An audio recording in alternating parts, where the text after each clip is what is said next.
All right, Ian.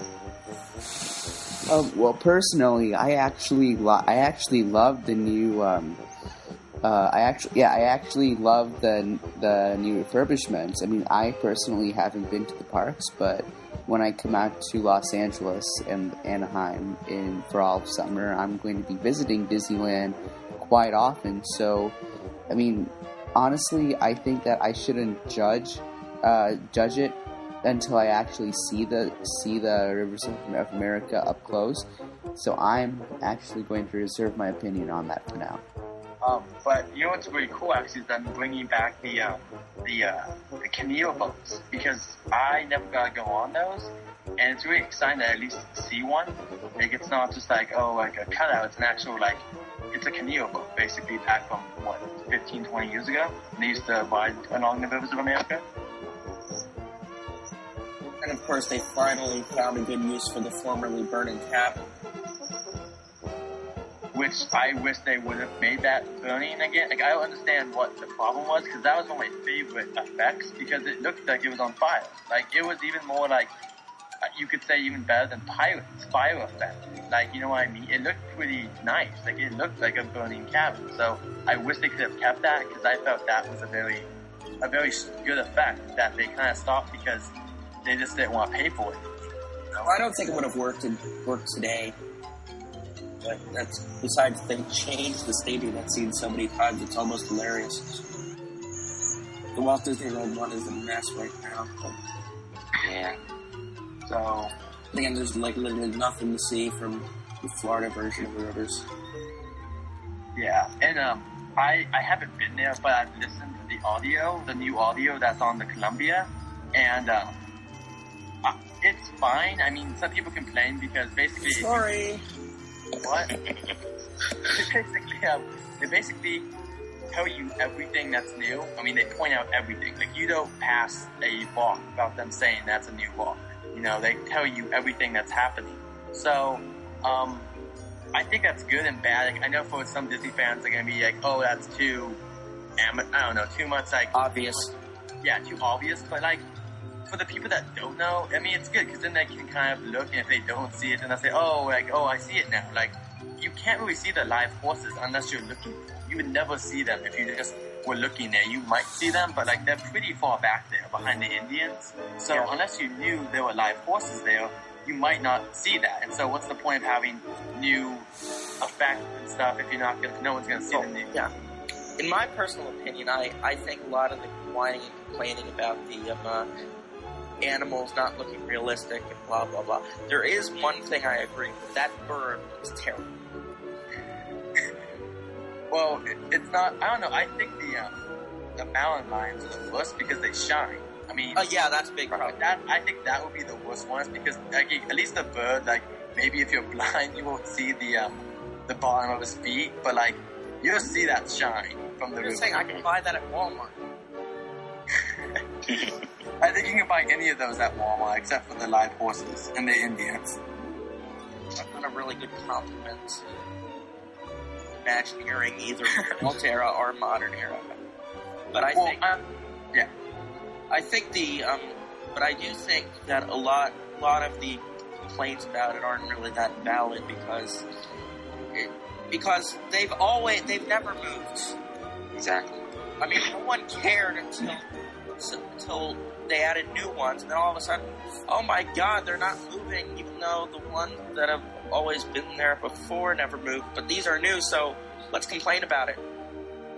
I just think that people have high expectations these days because, think about it, after Avatar came out in December of 2009, suddenly all these other films that came out, like Alice in Wonderland and Clash of the Titans, they were all in 3D. I mean, Alice in Wonderland, from my knowledge, was filmed in 3D, but Clash of the Titans, for that movie, so much pressure was put on it that what they did was that they actually up-converted the film to 3D, which actually didn't produce any significant result, because it looked worse than Alice in Wonderland.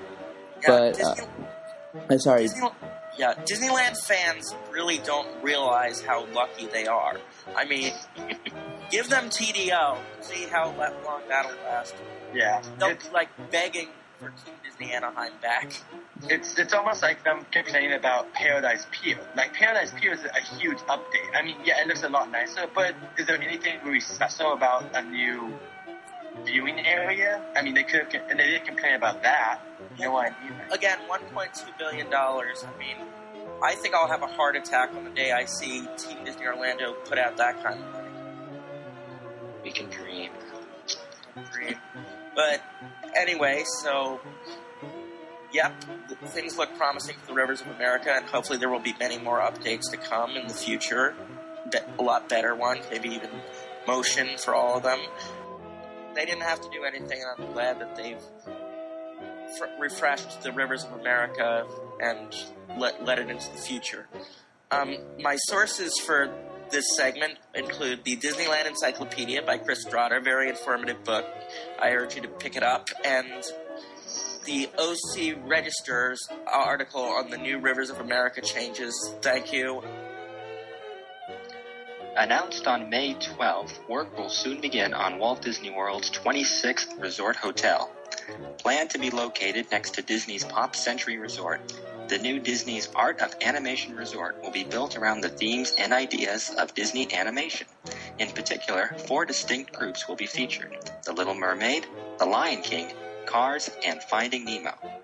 According to the press release from Disney, the resort will contain nearly 2,000 rooms.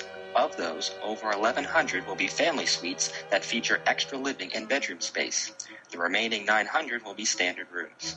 In typical Disney style, every room will be decorated according to a specific theme, with the family suites themed to The Lion King, Cars, and Finding Nemo, and the standard rooms to The Little Mermaid. The resort is expected to open in phases, with all areas open by the end of 2012. Of course, this is the newest Disney resort, and there's no word quite yet on what pricing will be, but the added family suites will surely be popular with families who are coming to visit the resort. Sounds exciting. You sound excited. But this is going to be like similar to the All-Star Resorts at the Pop Century, if you're familiar with those, Ian. Yeah, I've never actually personally stayed at any of those because I always stay at the deluxe hotels because, in my opinion, I'm not from the pictures I've seen. I mean, I would think that the Valley Resorts would provide a greater experience just because of the way they're themed. But I mean, I just like to stay at the deluxe hotels because it's close access to the parks itself because the Polynesian Hotel, the Grand Californian, and the Contemporary Hotel and Bay Lake Tower are all attached to the monorail system. Grand Floridian. Yeah. I always go to the All-Stars. I mean, so far, I'd like to go to other ones, but All-Star Sports is so outdated. Right now, it's just embarrassing. Apparently, the Montreal Expos are still a baseball team, according to them.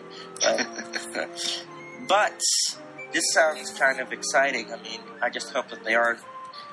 All-Star Movies is pretty similar. It's based on Disney films, animated films, so I'm not sure if this is just repeating ideas.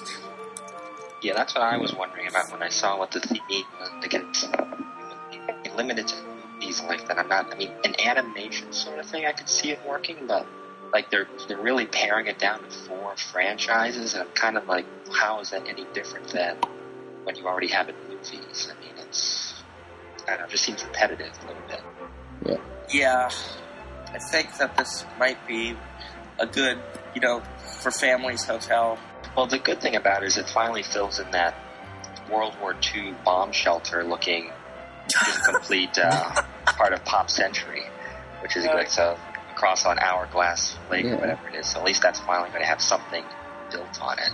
Yeah, when I first saw embarrassing. When I first saw the video on YouTube, actually a couple years ago, it actually gave me shivers because like you said, Travis, it looks like a bomb shelter, and it just looks like it's infested with snakes. Ugh. This is a Disney hotel, right? Yeah. And I hate snakes. I hate reptiles. Like, I'm I am scared to death of those things. Like, just thinking about it is giving me shivers on my back, and I had to throw up.